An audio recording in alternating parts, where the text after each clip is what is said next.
What's up, guys? It is me, Steve Cohen's $50 million that he is going to outbid everyone for Juan Soto, along with a guy who I currently tried to trade Tyler Fitzgerald to earlier this week. If you are jealous, you too can be that guy. Just text me.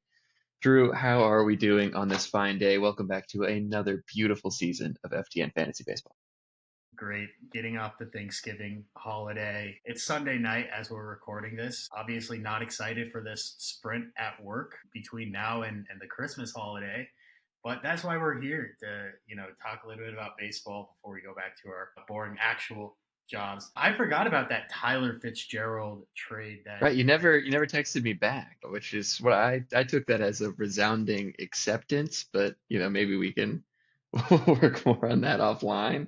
it's an interesting deal. You know what? If Tyler Fitzgerald was swapped for Jonathan India instead of Brady Singer, and so Tyler Fitzgerald was going to Great American Ballpark, I might be more intrigued. Talk Or about legitimate ceiling. right, well, there is no ceiling in Great American Ballpark. I believe you could put any player in the major leagues there and they could hit 25 plus home runs, and that makes a real fantasy asset. Sadly, he still plays his games in San Francisco. We could talk about Tyler Fitzgerald, but Next week. not to make the offer like public or anything like that, but it was a talk about Ezekiel Tovar, and at one point I just got to look. You're asking me to take the Giants ballpark versus the Rockies ballpark in home games, and look, I don't think that's going to happen.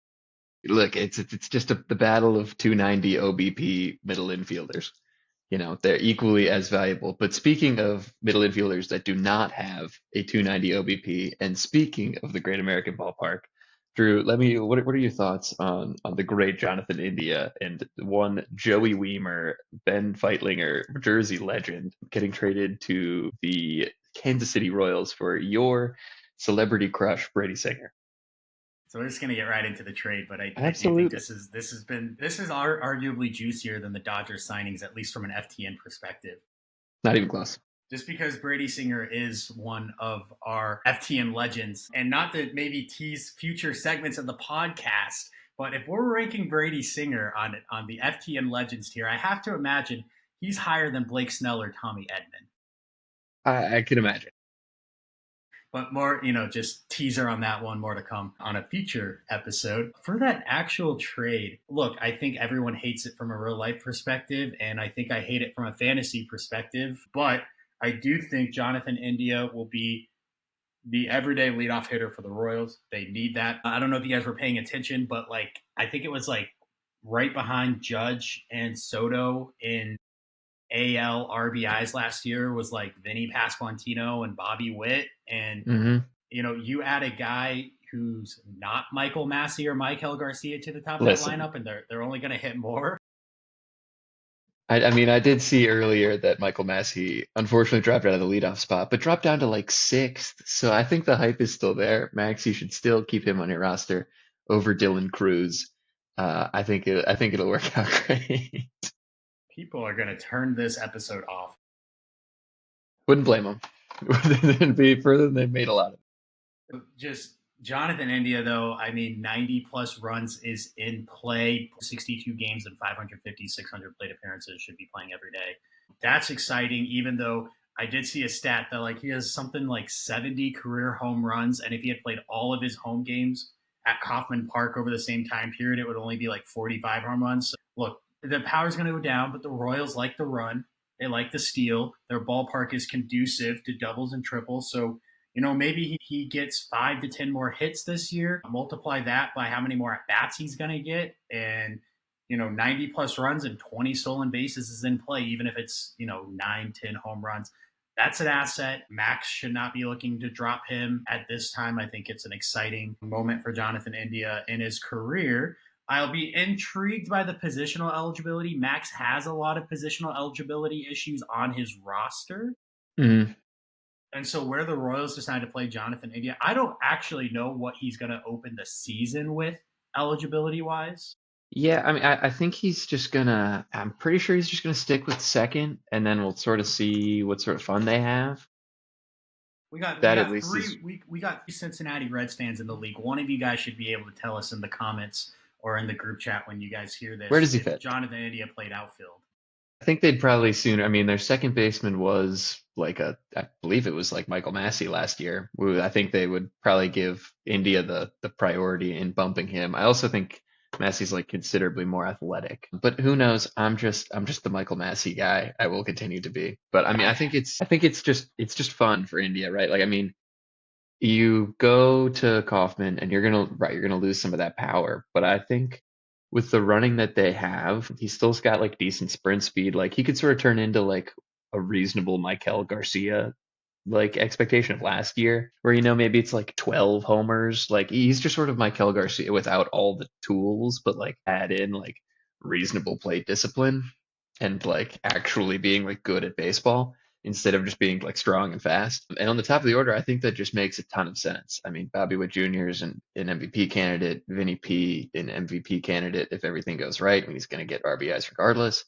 Like, I just need a guy to get on base, and they certainly have not had that recently. But like, right, like you said, like the 90-12-60-20 is like unspectacular, I guess, overall. But for second base, I mean, that's a guy you're throwing out there every day and like feeling really good about. It's just like, can he stay healthy? Which I guess remains to be seen.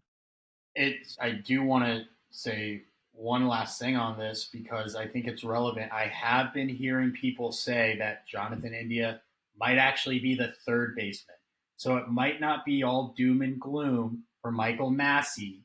He actually might still be there. He would be moved down in the order, of course. I think it might make Michael Garcia's value drop off the table. He was already batting last in the postseason, ninth in Yeah, the order, and now if his at bats fall to 250 from 450 to 500, he's going to get 10 steals in that scenario, maybe 15. Look, I think I'd rather have Dairon Blanco from the Royals for a stolen base specialist at that point. that's harsh. Look, in the Joe Madden, Davey Martinez school of, coping hitting people ninth is that it's sort of the second leadoff guy. I remember back in the day. Remember when they were hitting pitchers eighth in the National League so they could get a second leadoff guy ninth? I mean, it's stupid and it's very dumb. But if you're the Michael Garcia owner looking at you, maybe there's a little bit of copium to have in that lane at least. So Max will enter with Jose Altuve at second base. Hmm. Xander Bogarts finished the year with second base eligibility.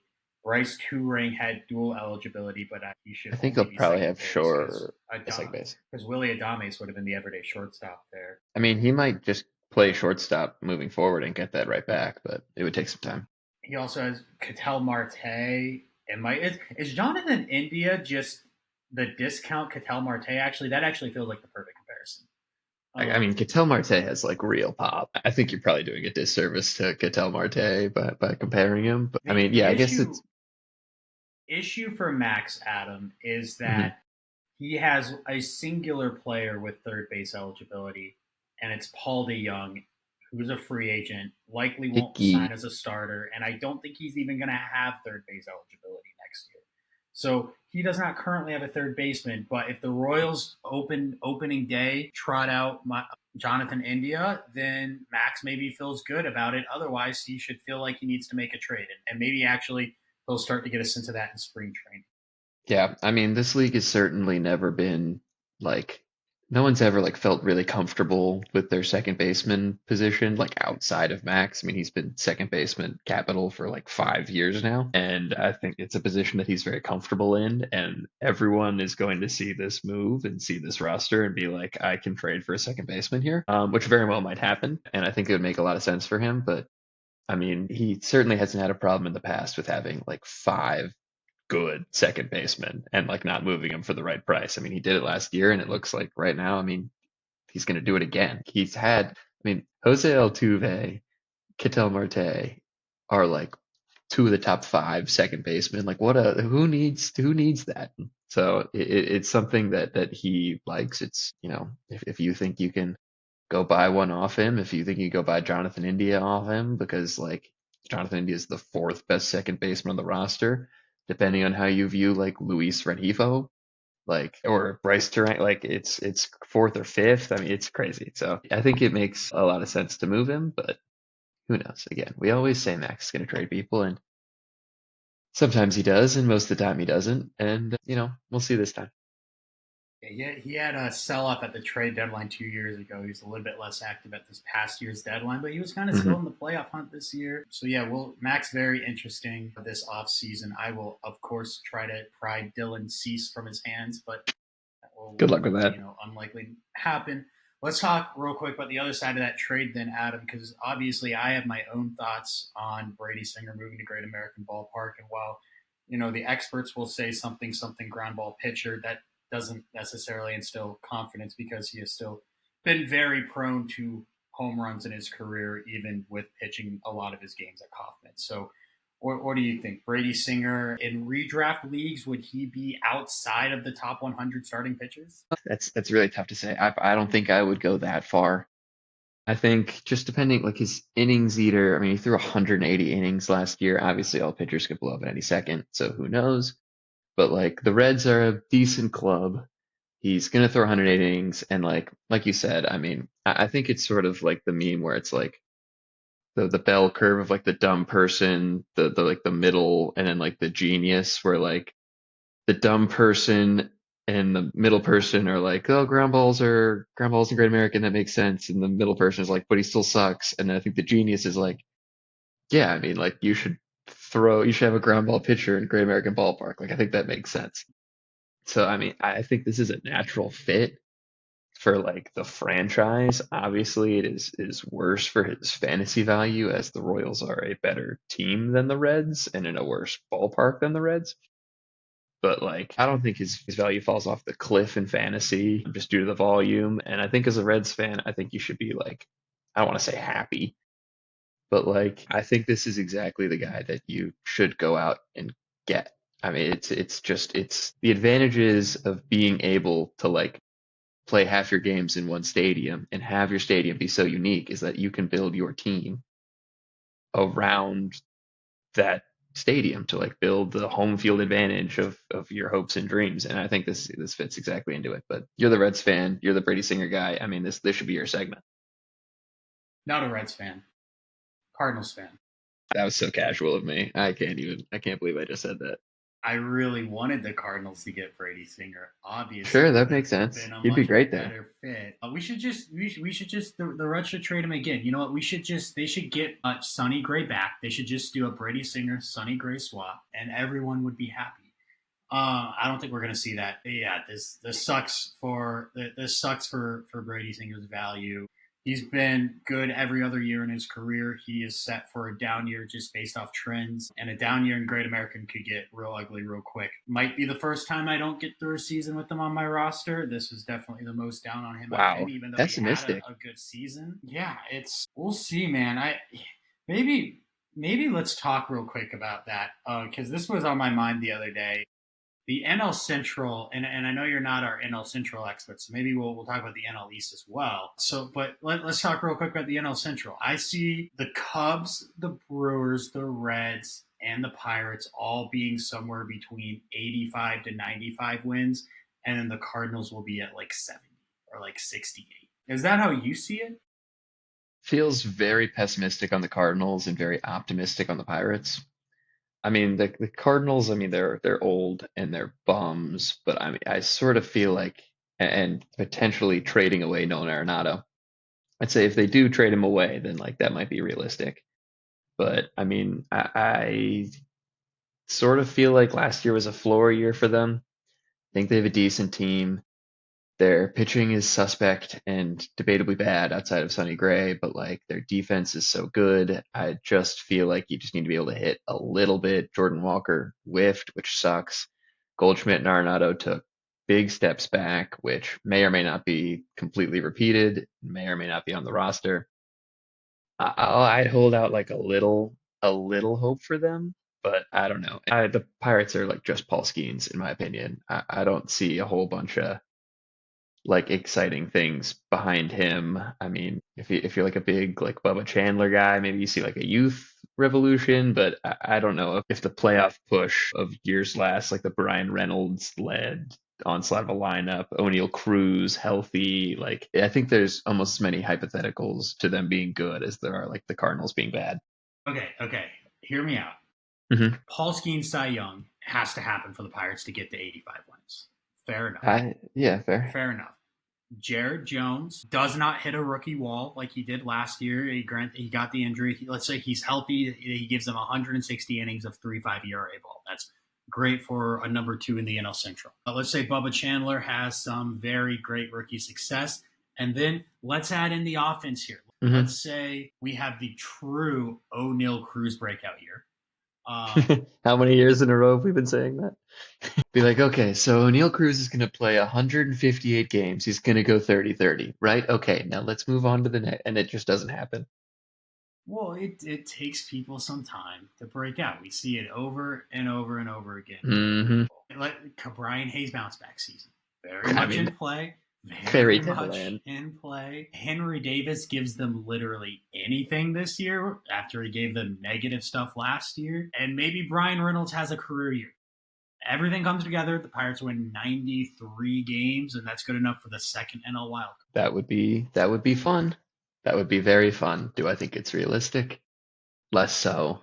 I don't know. We'll see. I mean, I could totally see Jared Jones coming back and being a stud. I could totally see O'Neal Cruz being a stud. It just, yeah, I think a lot needs to happen, but it's a decent roster. I think what you said about the rest of the teams in the division makes sense. I mean, the Brewers just sort of manufacture guys, but don't actually have like real talent.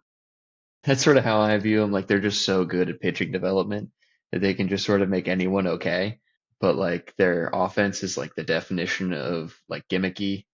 I think they're really going to miss the impact of Willie Adames if they do not re-sign him. Obviously, Contreras is a dog, and he's going to be the centerpiece. But again, with catchers being the centerpiece of offenses, you get concerned about how that's going to last.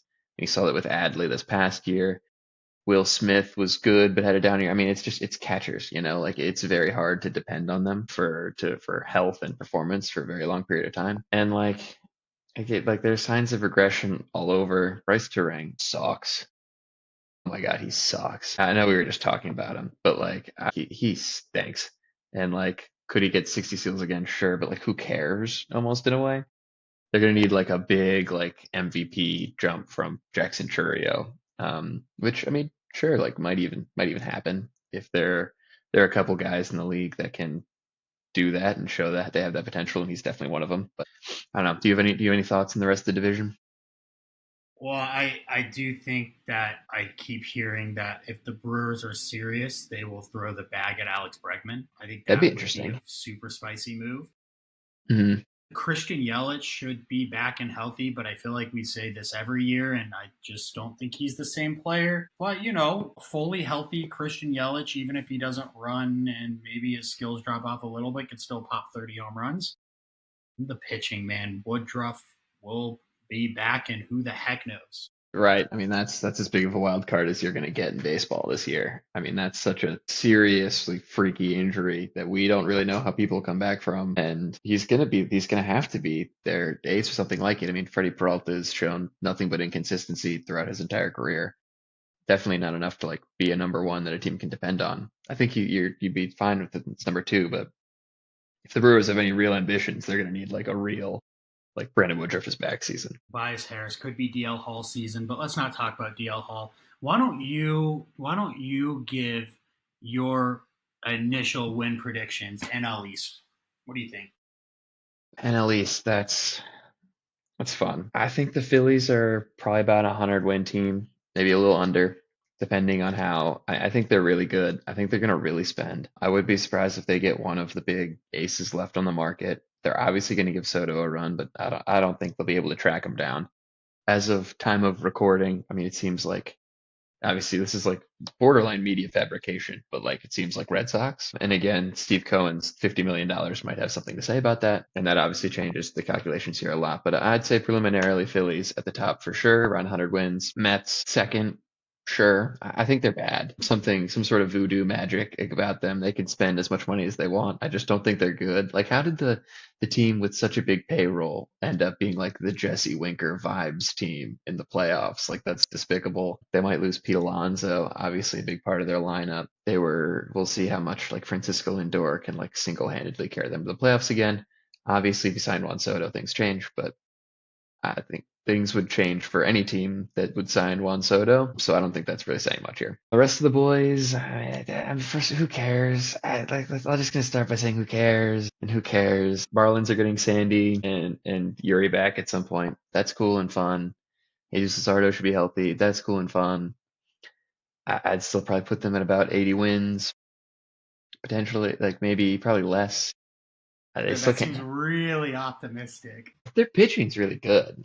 Their pitching's really good, and I don't really think you can really debate that. It's just like, can they stay healthy? But again, as we've seen so far, that's like very not likely. Braves are probably going to end up in like that same fight that they always have with the Phillies that they always end up losing. I guess that being said, my final rankings, Phillies about 95 to 100 wins. I'll put Braves like mid 80s, 85. That's like 80. Let's go Marlins like 77. And the Nats with like a crispy 70 win season, I think would be really fun, depending on free agency acquisitions.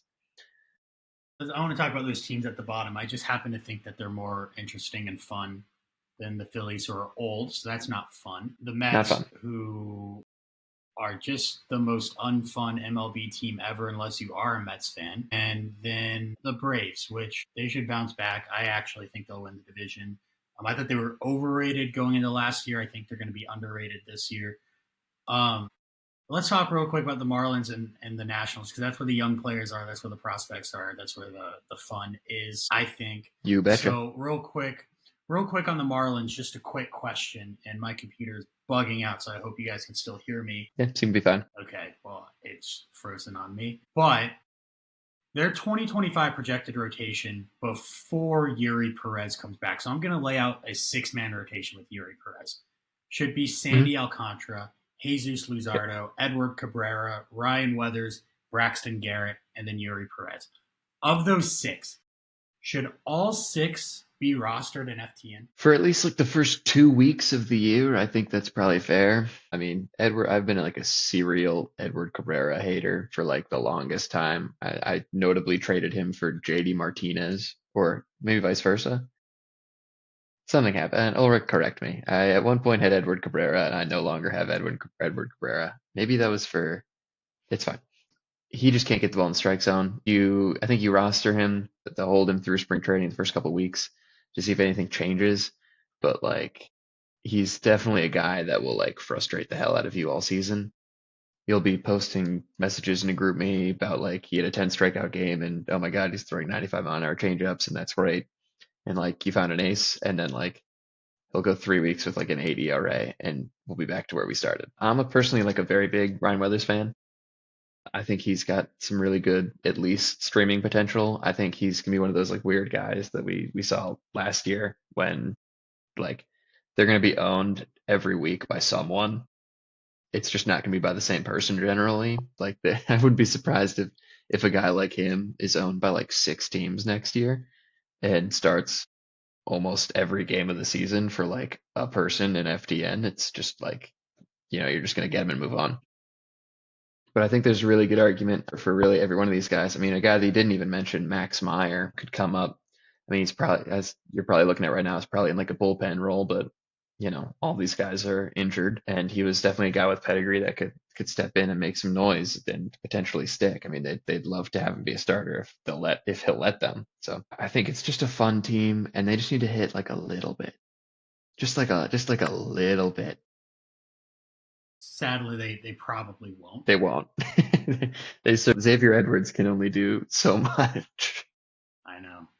Well, let's talk about a team that should hit at least a little bit, and that's your Mhm. Washington Nationals. We have you Yeah. on. Let's talk about Dylan Cruz. Give us the lowdown. What are people saying about Dylan Cruz entering his second year? Yeah, I mean it's interesting with him.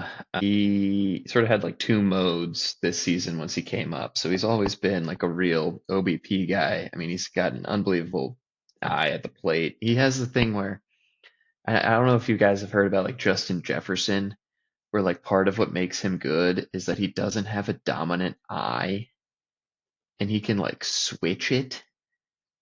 I don't know, something real freaky that like you're just sort of born with. This sounds like the inverse of another former Nationals prospect that had no eye. In fact, he was like blind or something, and he got We eye just surgery. cut him.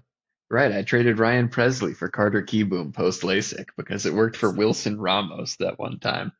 And that didn't go great. We actually, yeah, we just finally released him going into this offseason. R.I.P. Carter. Hope you're doing well somewhere. But yeah, so Dylan Cruz also like doesn't have a dominant eye, which so he is like this amazing plate vision. He doesn't have like the best raw power, but when he's hitting well, he's swinging early, he's pulling the ball, he's attacking in the zone. And then when he's going badly, like what happened in the majors, is that like there's chasing and there's swing and miss, and like you don't really see him chase out the zone. But he did that this year. I think he got like one hit on a slider all season. And I mean, you're just going to need to adjust. He's done it at every level, and I have you know, no reason to believe he won't do it here. But I think the power expectations need to be tempered. Borderline, I think the overall expectations need to be tempered. Like he's a five tool guy. He's really good, but to say that he's going to be like a 30 home run guy, I think is a stretch. I think he's probably going to top off like 23, 25 homers. And he'll probably get like 18 steals. And like, is that really good with good play discipline and plus defense, top of the order? Absolutely. But like, is he going to win you a fantasy championship? I don't really think so. He's just like a really good ball player, but not like a super superstar. sounds like a guy who we briefly talked about before. It kind of sounds like Brian Reynolds. Yeah, I think that would be like a really reasonable place for him to end up. I think myself as a Nats fan would be like pretty thrilled by that. I wouldn't say that's like the best case scenario, but like maybe like 80th percentile, 75th percentile outcome for him to be like a Brian Reynolds presence. And then like you hope that James Wood is O'Neal Cruz who can hit and not suck like O'Neal Cruz does. But it depends. This is gonna be a really interesting offseason for them. Obviously, I don't want to ramble too much because they're my team and I love them so dearly. But this is sort of the time in the rebuild where like you sort of have the guys and you just sort of need to sign a free agent. You just sort of need to say you're doing it now. And we sort of did that back in 2012 with Jason Worth. That was sort of like the Straws was coming up, Bryce Harper was coming up. Like, let's like do this now. And so they signed like a big free agent, really changed the culture. We're a winning team now. Hit that great walk-off homer in game 4 of the NLDS against the Cardinals off of Lance Lynn in 2012, if you remember, right before Pete Cosma ruined my life. When you say Jason Worth, the only thing I think about is that ALDS series against the Cardinals because it was so controversial with the way they managed Strasburg. Yeah, no, I don't remember that part. Very voluntarily, I don't remember that part, but I do very voluntarily remember taking my shirt off and running around the house when Jason Worth hit that homer. Really shows you how old Lance Lynn is that he's still in the league. That was But true. that's the point. But he was a relief. He was a relief pitcher back then. He hadn't even broken in as a starter yet. He was throwing gas. Of course, yeah. Cardinals have always had guys like that, like Jason Mott and stuff. But yeah, I don't want to get into that. One quick note, and then one quick question for you to knock off this segment. We'll move on. The note is that we've seen, just talking about Dylan Cruz producing, a really solid second season for him would look something like Brian Reynolds. We've seen that, if Brian Reynolds is your best offensive player, as he is on the Pirates and as he is on Perry's FTN team, that's not necessarily going to win you a lot of games. But when your team already has some other guys on it, some talent for a 100 win team like Max was last year, 100 FTN wins, not MLB wins, that can be a real piece for Max. The question is, who would you rather have now, not just for 2025, going forward, Wyatt Langford or Dylan Cruz? Oh, Wyatt Langford, not particularly close. Love you, DC. Absolutely love you. The way that Wyatt Langford ended last year, I mean, he was one of the best hitters in baseball for the last at least month of the season. Like he just rakes. So he's a guy that I have like much more confidence to like put up that 35 homer season that like would put him in the upper echelon. Yeah, I think obviously I feel really dumb and stupid saying this on the podcast right now, but I think last season sort of created like a really rare buying opportunity for the rookie top prospect who came up and was the best hitter and one of the best hitters in baseball for the last month. I mean, like there is no buying opportunities. He's not going to get moved, I guarantee it. But like, yeah, it's weird that like it's even tenable that like he's not considered like a top 10 asset. Like he's unbelievable. I'd love to have him, and I won't. He may or may not have been initially discussed a week ago in a Juan Soto deal, but That's different. Everyone's available for Juan Soto. okay. Well, Jack is going to tune out of the podcast at this point if we don't turn our attention to his beloved Blake Snell. So let's talk about the Dodgers' big moves because they made two of them. And you may not think Tommy Edman was a big piece, but if you watch the playoffs at all, you know he's kind of already one of the hearts and souls of that team. He was with the Cardinals. I miss him dearly. But let's talk.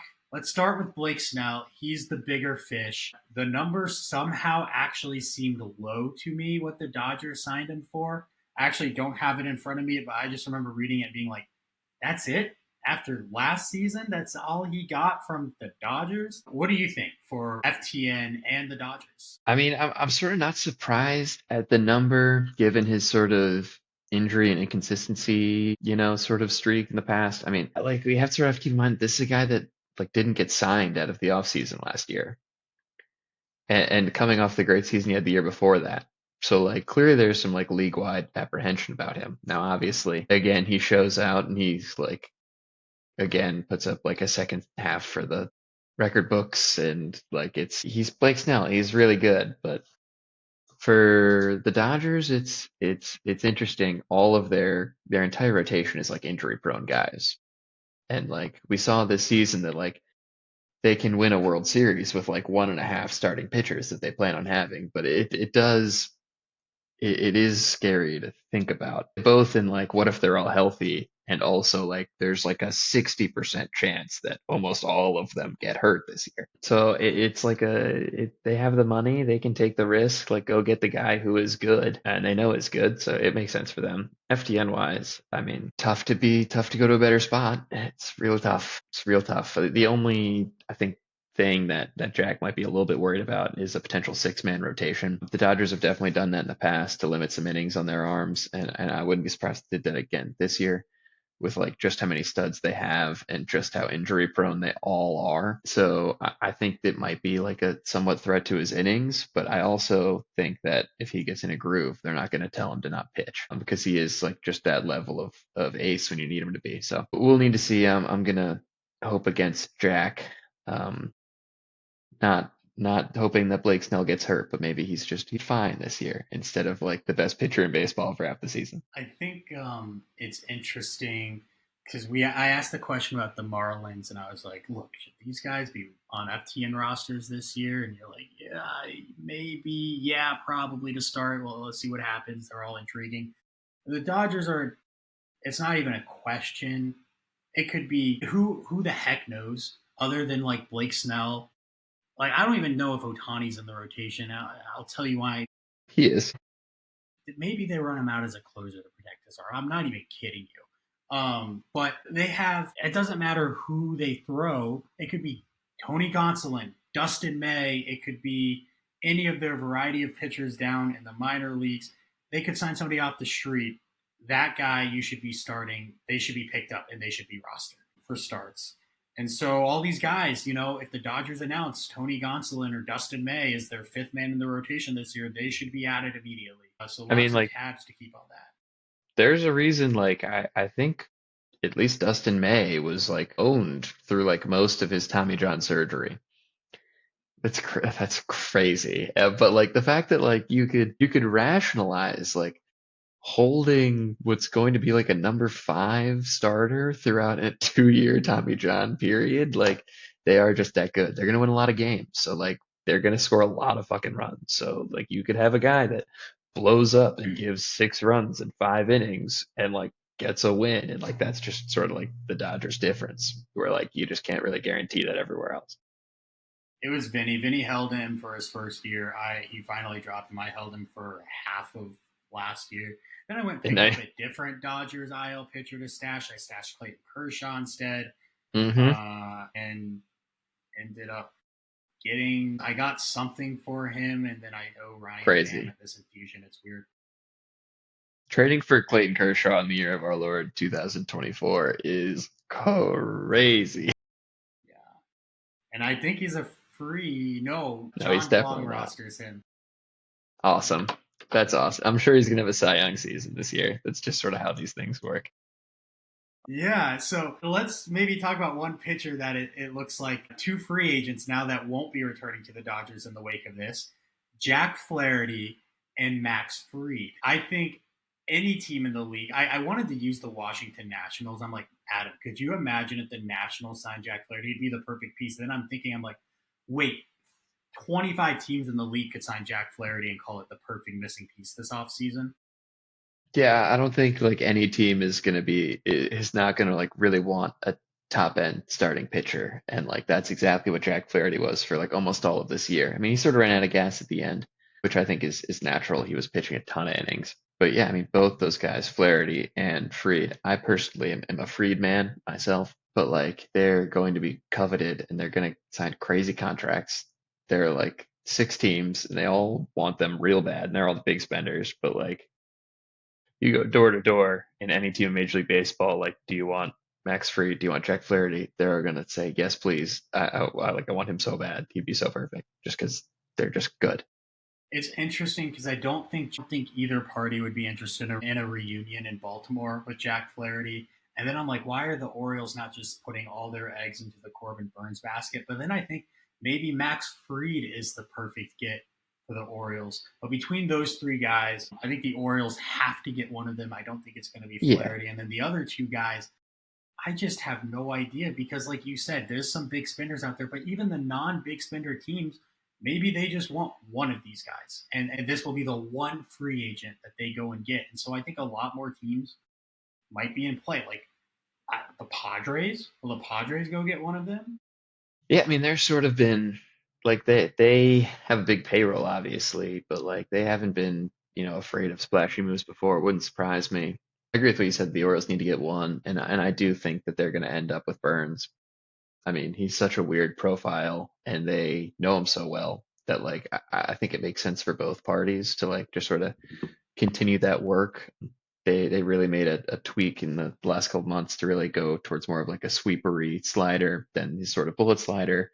His strikeout rate went back to the levels that you'd expect them to be, and I just sort of think that it makes sense for them to just continue on that path. But yeah, I mean, there are a lot of teams, Nationals included, that are like, we're pretty good. Like, I don't know, maybe we can make a run. But like, if we had that ace, and like, here are three, and they're not even like the top guys on the market. Like, this is like a weird, like, I mean, they're A tier, but like, you know, they're not getting, since there's so many of them, they're not getting like as vaunted of deals and attention as they should. Like, imagine if like just one of these guys was out there, the freaking money that they would get if Corbin Burns was the only big free agent pitcher out there.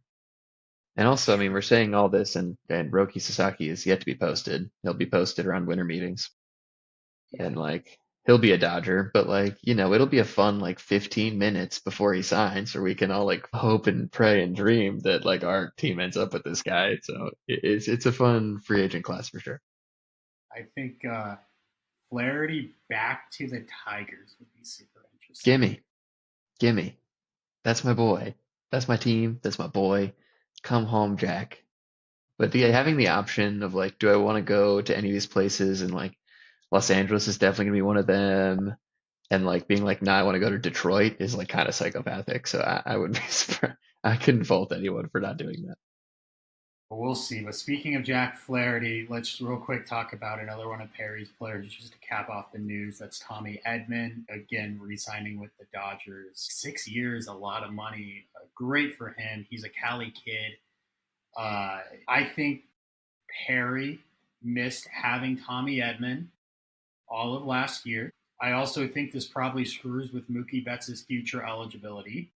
Hmm. So I think there's a couple of knockoff implications from this. I guess I'm not too interested from a Dodgers perspective. I'm more interested from Perry's perspective, and you can give your 2 cents here. But like Zach Neto had maybe the quietest top 10 fantasy shortstop season I've ever Yeah, seen. absolutely.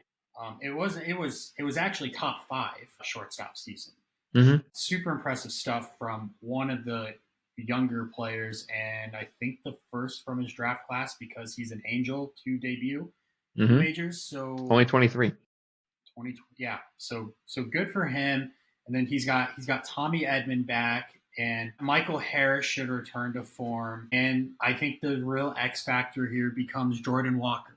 And if Jordan Walker provides 70% of what he can be this year, I think that's 22 home runs and a 260 average. I think there would be a lot of people like jumping for joy if he came even close to that. He'd be like in like comeback player of the year conversations if and he might be rookie of the year because of his eligibility with 260, no shot. Perry's rostering Jordan Walker, and he's rostering Jared Kelenic. Is Oof. this the right move, or is it time to cut bait with those two guys? Maybe that's the question I want to ask.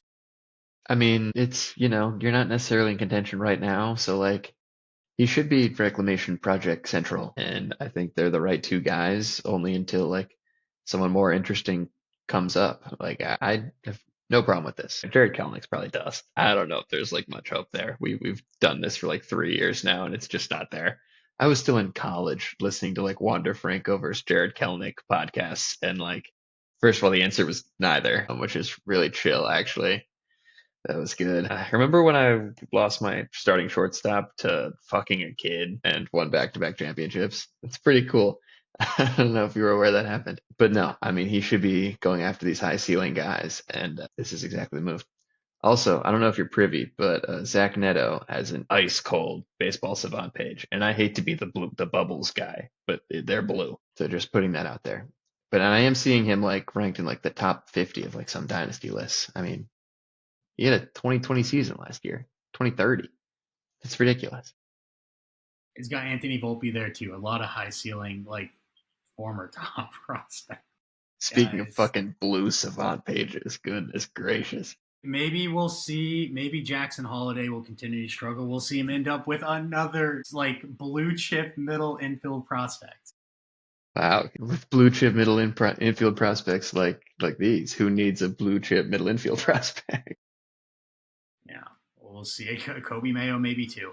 Speaking of cold starts, so let's talk a little bit about. I mean, do you have anything? Do you have anywhere you want to go with this? We're 46 minutes in. I'm not saying we necessarily need to end it. Where do you want to go? No, I want to do maybe like the top two of your risers, two of your fallers, and the BAM stuff if you can pull that up, I and would then love to pull that up. we could definitely get another 13 cheeky minutes out of this bad boy. Yeah, I'm gonna try to pull it up. I am scared. I really got to get a new computer.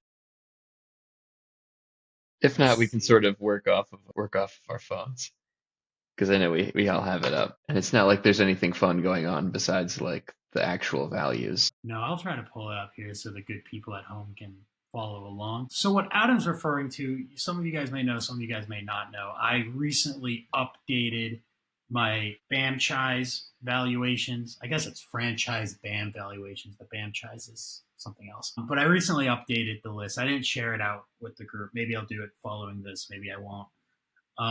It usually gets like mixed reviews. I didn't know in the It's always past. fun. I've tried to consult with someone else to try to be impartial about it, but this time I just went for it and did it on my own. So the values may be quite different than what they were before, and you'll notice that immediately. I think I already regret a couple of them, and we can get into why. But it's loading here, and my computer sounds like a nuclear reactor. But well, All while right, we wait, I guess I can yeah, go sort ahead. of take reins for a second, and obviously these are your rankings, so I want to ask you about them. But your biggest loser since November 24th, 2000, or no, your biggest loser as of November 24th, 2024 is one CJ Abrams, who has lost 100 BAM worth of value in your eyes to be a 25 BAM value player. Well, talk us through how like a still theoretical BAM superstar or superstar in fantasy is this low for you? Well, I think part of what I said before rings true Mm-hmm. here, where I did this with Mm-hmm. somebody else, and I don't necessarily think he was 125. Let me just unhide this real quick, and so we can see what the former ranking was. Wow. All right, I mean, so CJ Abrams from 125 to 25, as you stated. mm-hmm. I would have never had him that high. I would have had him around 70 myself. When we did this back in July, I got really talked up about it. I forget who I did it with. Let me tell you why he fell. He fell because I think his career is teetering. It's on the edge. And if this guy did not have prospect pedigree, which he does, but if he didn't, I think he wouldn't even be rostered in the league. I think the prospect pedigree pulls a lot of weight, but I think when you're 4 years, 5 years into your MLB career, granted he's still super young, but when you're this much into your MLB career, like, why would we give him the benefit of the doubt when he has as much experience as somebody like Brady Singer? Just off the top of my head, somebody who's been around almost an equal amount of time. I'm done giving him the benefit of the doubt. He was like the worst player in baseball after the All-Star break until he got demoted. His skills don't do it for me. This feels like Marco Luciano a little bit. Wow. That I hurts. I don't like him. I think he's going to be not high up in the order. Even if he is 25 BAM, I'll ask you this, Adam. Who would you rather have, Bo Bichette or CJ Abrams? CJ Abrams. This is why it's my list. That's fair. That's very fair. I want this to be mostly you driven, but I'll give some sort of feedback on my side. Is that I think what you said about pedigree is very important, and that it's not only that he had pedigree, it's the specific type of pedigree that he had. I mean, he had a 70 grade hit tool projected as a prospect, and like that has simply not come through even in the slightest. I mean, watching him every day is such an absolute pain. But it's that specific hope that like the contact will come around, because the pop has come around, I think, more than people thought. I mean, like you're saying all this disparaging stuff. I mean, he had a 2030 season last year with an OBP higher than Ezekiel Tovar. So like at the end of the day, the stats are there. I agree with the rest though, wholeheartedly. I think he's a bum and a bad person. Maybe not a bad person, but definitely a bum. And don't go gambling the night before games. It's just all the red flags are there except for 2030, which is tough to look past, in my opinion. If my computer wasn't horrible, I would look up CJ Abrams stats by month, so we can look at just how bad his August was, Ooh, presumably. ooh, ooh, ooh, ooh, Because ooh, ooh. I made a claim. I'd like to back it up. Maybe you can do this. What do you got? Absolutely. My MacBook is on the fucking case. Look up that cheeky little splits tool. Okay. In in June, he hit 373 with 4 homers, 18 runs, 60 RBIs, and 6 steals. Also caught stealing 5 times. Come on, dude. In July, he hit 176 with 2 home runs and 6 steals. In August, he hit 187 with 3 home runs and 7 steals. Nice to know that he's still running, regardless of whether he's Jesus Christ or a homeless man under the street. And then in September, October, he hit 271, but that was only in 13 games because he was gambling the night before a game and was sent down to the minors for disciplinary reasons, which is really chill and really cool. So no, I mean you nailed it. I mean he had a really hot month and then was pretty unrosterable for a good bit of the season there. I asked Bo Bichette versus CJ Abrams, Xavier Edwards or CJ Abrams. CJ Abrams, it's really he's really good, man. I don't know, he's really good. Xavier Edwards is sort of like the safe.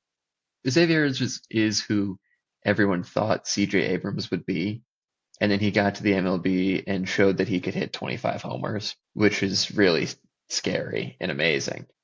Xavier Edwards will never do that, but he also has like a very good eye at the plate, something that CJ Abrams like might as well be blind Xavier at doing. Edwards feels exactly like Zach Geloff again, where he comes up in Bean's roster at the end of the season, a non-contenders roster, just like he did in real life MLB.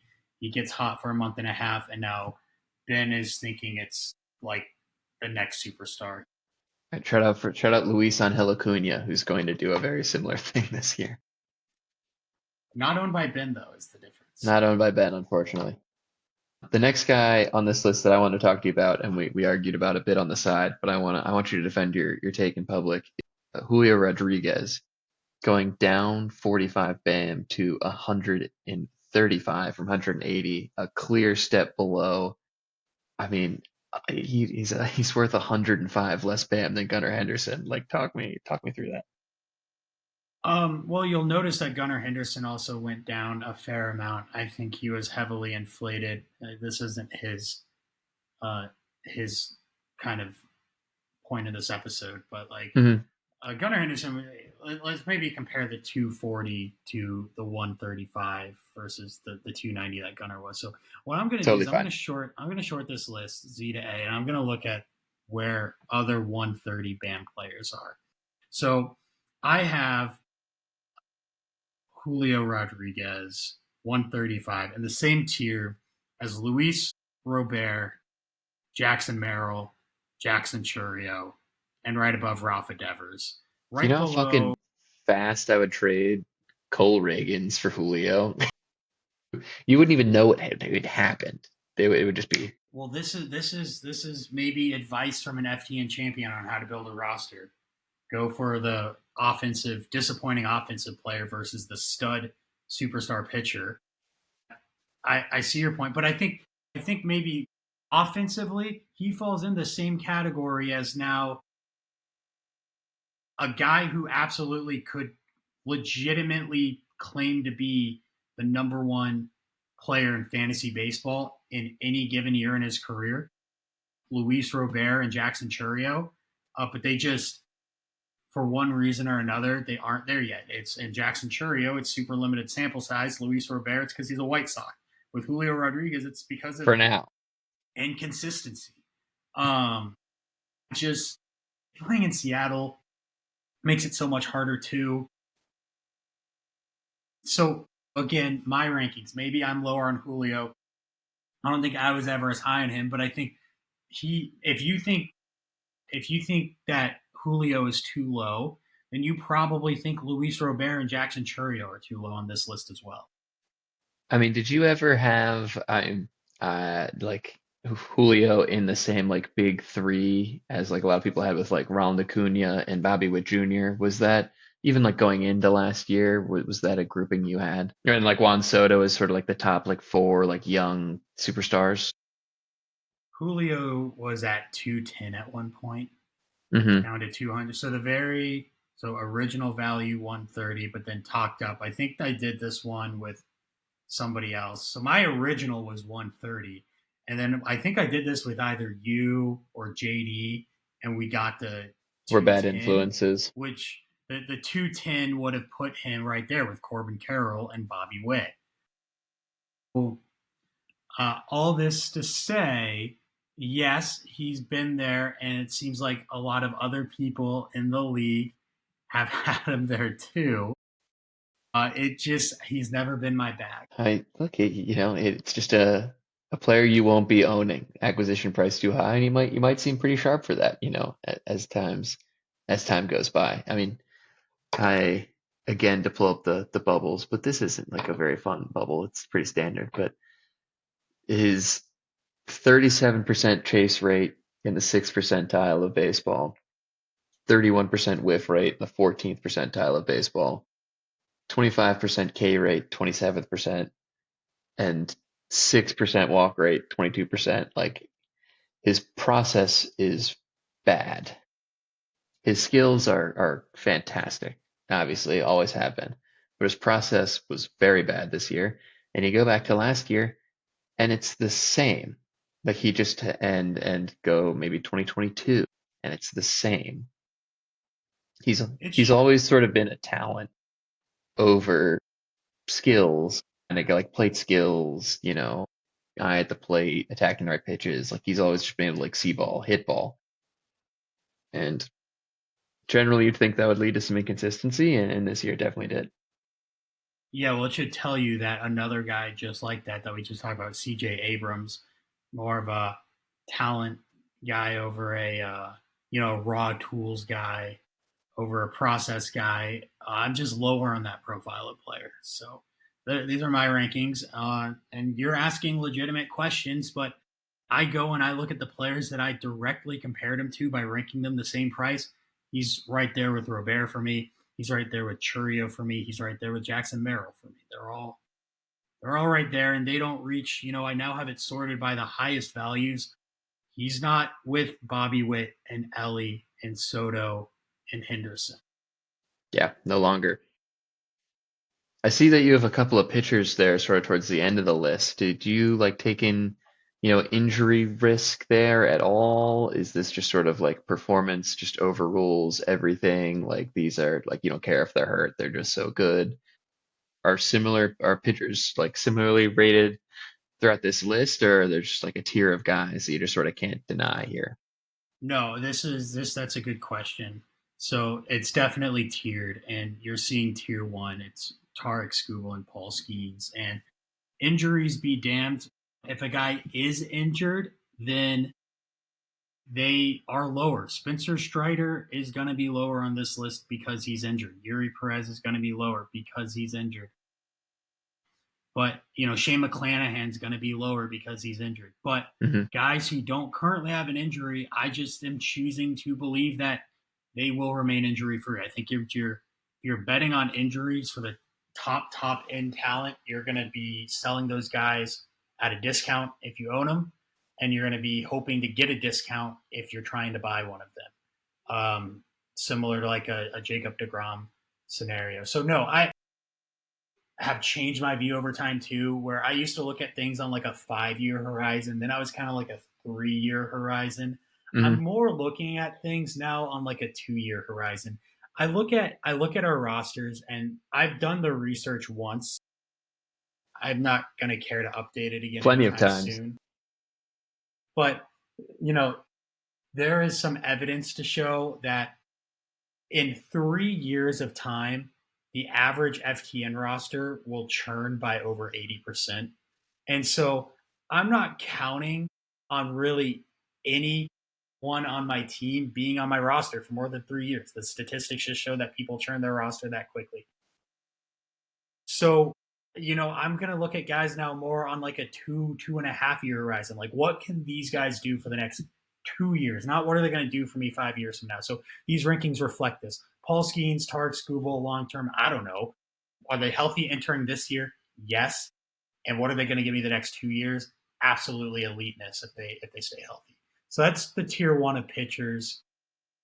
Corbin Burns way down at 160 underneath the 215. And that's going to bring us to our second tier, which is your Burns, Glasnow, Kirby, Gilbert, and Reagans. Very nice, very nice. And well, we have a couple minutes left. Do you want to do like some biggest risers, or do you have anything else you want to cover here? You can do biggest risers because that's also just as interesting. But I'm going to guess you'll be able to guess who they are because they are probably the NL Rookies of the Year candidates. So, Vladimir okay. Guerrero, of course. Well, so Vlad was like under 100 last time. That's kind of That crazy. he was just, I don't know how to describe it. I don't know. I don't know what we were smoking back then. That was way too low. Yeah, I apologize to Vlad Guerrero stakeholders out there. They forgive you potentially. Yeah, I don't think James Wood and Schwellenbach should be surprising. Mm-mm. Schwellenbach went from minimum non-top 100 prospect value of 5 to 80, and James Wood as a top 10 prospect would have been He was baseline he was one by 50. the time that he graduated.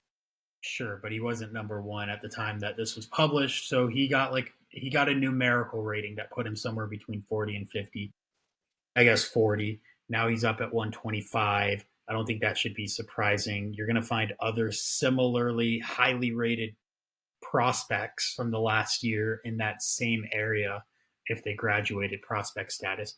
Mike King, I don't have anything to say other than I was slow to get on board with him, but not as slow as some people. I think 60 was probably fair in July, but he finished the season Yeah, strong. that was aggressive for sure.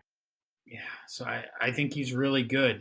I gave Jacob DeGrom a boost. He returned at the end of the year. He looked really good in very limited work. Welcome back to GOAT. Like you said, the healthy guys going into the year are gonna get their flowers, and they definitely are here. I'll ask you. Go ahead.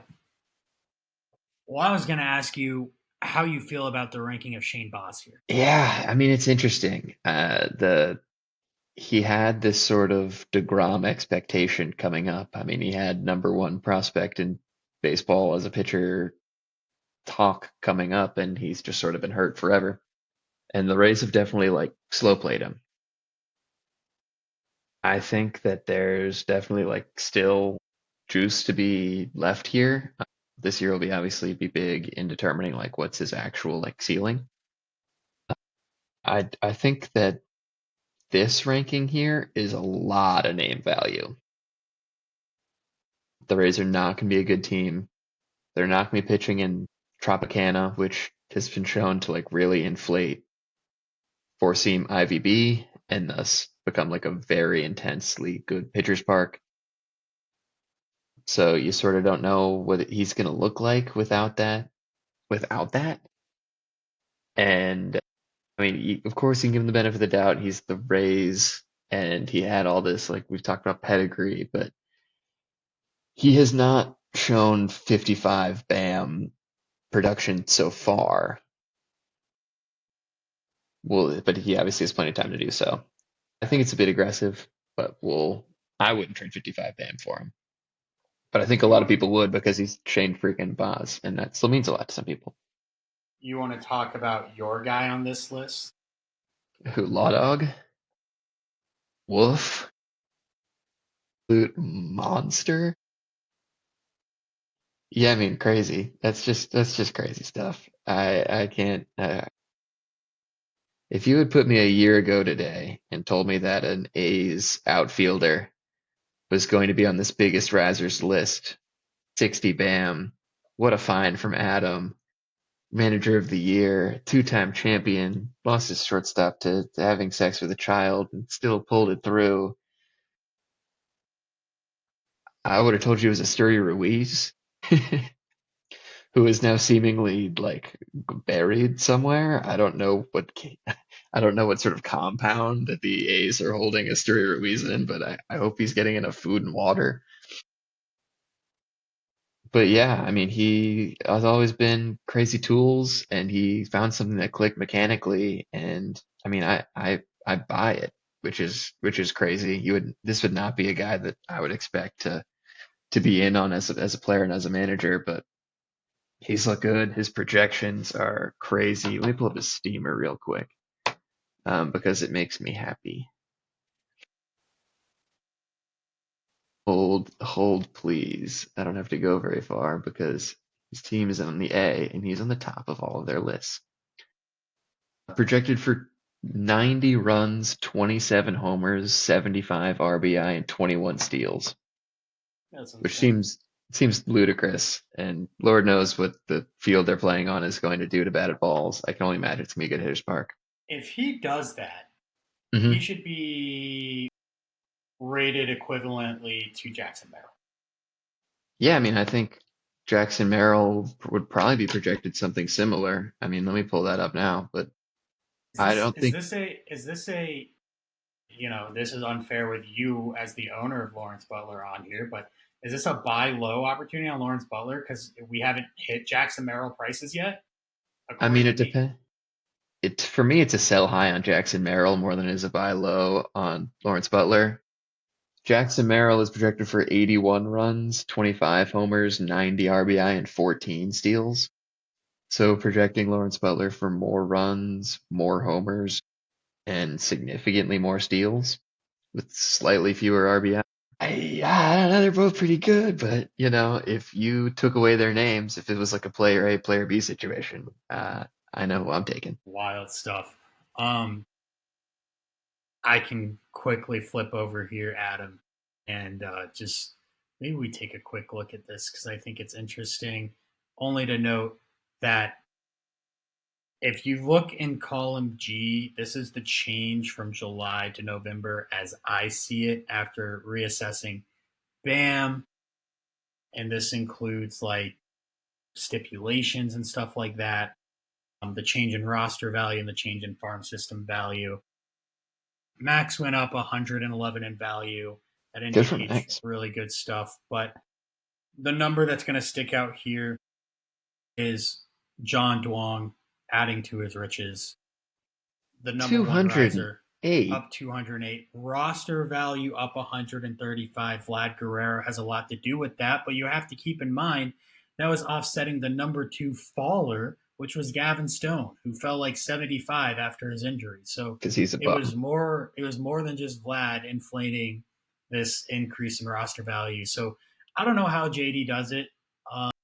It's insane, but his franchise, for the first time ever, we have one valued at over 3,000 BAM. His Wow. franchise is valued at 3,143. Wow. Jack, it's almost a 1,000 BAM difference to Jack. That is pretty outrageous. Um, I mean, it's always been the value of the farm, and he just hasn't. I don't know how his farm still gets as good as it does, and he's all the guys. He's a wonder. He's a savant. He's an inspiration to everyone except for Jacob, who immediately came in first year in the league and said, "Go fuck yourself." He's Christian Campbell? What the fuck? He didn't even remember he had him. That's I and Luke text him about Kiefel. him midsummer, and he's like, "Oh, I have this guy." This is despicable. Shane Boz still in the farm doing some heavy lifting too. 55. I don't think he's being double counted here. Pitchers. No, he's not. So he being correctly counted in the farm because JD, of course, is maximizing efficiency during the offseason, rostering none of his prospects, rostering people instead like Clayton Kershaw. He does it the right Sounds like way, no fun to folks. me. Love him or hate him. Let's maybe end this with a player who I guess I just want to directly ask you the comparison in price and how you see it is Hmm. Lawrence Butler versus head to head Lawrence Butler. versus Alec Bohm. Who Oh, who who is worth more BAM? again, you're putting me in a position where I'm on this podcast and I'm trying to be objective and truthful and knowledgeable, and I'm also trying to swindle all of you. Nothing. It's a tough position to put me in. If Alec Boehm doesn't get traded, he should probably be worth more. I think third base is a position of scarcity. I think he's shown that in that lineup in Philadelphia, he can be like a 90 plus RBI guy. He can get up to like 18, 20 homers, but like you just have him for counting stats like RBI. And I think that's good enough at a position that's like worth more than outfield. I mean, outfield's very like preposterously deep this year. And like you're gonna get better numbers from Lawrence Butler, but I think the drop off between Alec Boehm and like 10 third basemen below him is much larger than the drop off between Lawrence Butler and 10 outfielders below him. So that's The my reason PC answer. I brought it up is because I think it's to circle back on what we began with, which was the Jonathan India Brady Singer trade. Because one of the original rumors was Brady Singer going to Philadelphia in exchange for Alec Boehm, which I would have loved to have seen a lot more from a Brady Singer perspective. But I think it's interesting because I think Alec Boehm would have fit okay in Kansas City, but that would have really tanked his value, not being on the Phillies any longer. I don't know where he would bat in Kansas City. So Bobby Witt's 2 and Vinny's 3 and Salvador's locked in at 4. He Are you hit going to 5. trade Brady Singer for a number 5 hitter? I don't know if you do that. Now, it's interesting, though, that you said something about third base because something tells me the Phillies don't like him at third. And that's why they're wanting to trade him because they can't put him at first when they have Bryce Harper there. I So, mean, he's a truly abhorrent defensive third baseman, like a real inspiration to all the bad third basemen out here that you can be worse if you were Alec Boehm, really. But yeah, I mean, he's definitely expendable to that team. He's a good bat, but like, yeah, I don't like just for what I said, just to go back, I just sorted by homers. Well, let's sort by WAR. No, not WAR is maybe not the best. WRC plus. Yeah. Alec Boehm is the 15th ranked third baseman by projected WRC plus according to Steamer. The 25th is Josh Young, which is actually really low on Josh Young. Wow. One below Joey Ortiz, free agent. Go pick him up. how do you think how does that list compare? If you take his projected WRC plus, how does that compare if he goes to a team to play first base? You know, you'd think that would make a difference, or at least like a crazy difference. I mean, look, we're not in a WRC plus fantasy league. It's all about who's hitting in front of you, who's hitting behind you, and can you hit. So, I mean, frankly, I think if he went to the Royals, he would have slotted into fifth, and like he would have been. It just would have been weird, like three straight like RBI guys in a row, like purely and Vinny, Salvi, and him. That like it doesn't like maybe even like aesthetically make a lot of sense in terms of like putting together a lineup. We'll see if he goes somewhere else, but Let me tell you where I think he should go. I think the perfect trade place is Houston. They have a gaping hole at first base. You that'd be bring cool. in Alec Boehm to play first base. You bat him cleanup in that lineup. He's hitting in Altuve. They re-signed Bregman. I hate the Astros, but I think they should do this. I think that would be the perfect place for him to go, and I think his value. I don't know if he has. I doubt he has first base because I don't think he would have played there at all. He did this year, I thought, or maybe he did last year, but he won't have it going into next year. He won't have it going into next year, so I think if he went to Houston and he got first base eligibility, I think first base is even rarer than third base. I think you would love that. Who the heck? Your first base depth chart is Paul Goldschmidt entering next year. It's Tristan Casas, but yeah. That's right, Quesos. I heard he might be on. Yeah, which is weird, and they shouldn't do that. It's very strange. But just for the sake of earlier comparison, Lawrence Butler is the 34th ranked outfielder by a projected WRC plus. That is with a 118 WRC plus, which is like very high for 34. Again, showing how deep outfield is. And the 44th projected one is an interesting one. It's actually Chase DeLauder of the Cleveland Guardians high ranked prospect.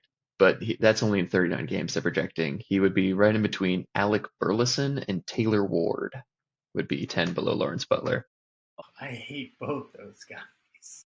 But better players than like Joey Ortiz in terms of what you're I getting like from. Joey Ortiz better. Maybe not better than Burleson. I might have them like valued both at like 10 bam. Taylor Ward is like the definition of a guy who's like really good on a spreadsheet and just sucks to own. He's just like not that good. I was gonna make the comparison earlier. Taylor Ward to me feels like what Jared Kelenic will be. Oh, that'd be a really good outcome for Jared Kelenic at this point in his career, I think. Taylor Ward's like good. He's like a 25 homer guy with like a pretty good OBP. He's just like really streaky. So that's what I think Jared Kelenic can become. And everyone always expects Taylor Ward to do even more than that, and he never does.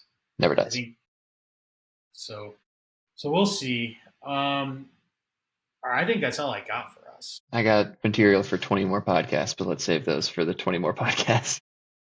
Excellent. Well, thanks, All right. Adam. Thank you. Winter meetings next week. We'll clock back in and we'll talk about Juan Soto to the Nationals. MLB winter meetings. Yes. I got scared. I thought you were about FTN winter meetings. I've not prepared anything for. Should we? Don't we do that at the same time? Should we do FTN winter meetings? I wasn't planning on it. The people want to trade. People want to trade. Oh my god. All right. Well, we got a lot of questions, I guess, to answer over the coming weeks. Roki Sasaki news, maybe at some point. That'll be interesting. Juan Soto. We will have plenty of more material for future We'll have lots to talk about. podcasts. That won't be Tommy Edman. Won't be Tommy Edman. I still think he's fascinating. 30 steals next year is in play on the Dodgers. Lead off 90 plus runs, top 10 at his position. Don't think it's going to be enough to get Perry to the top, but hey, Chase DeLauder comes up too. We could be talking about Perry. The aforementioned Chase DeLauder.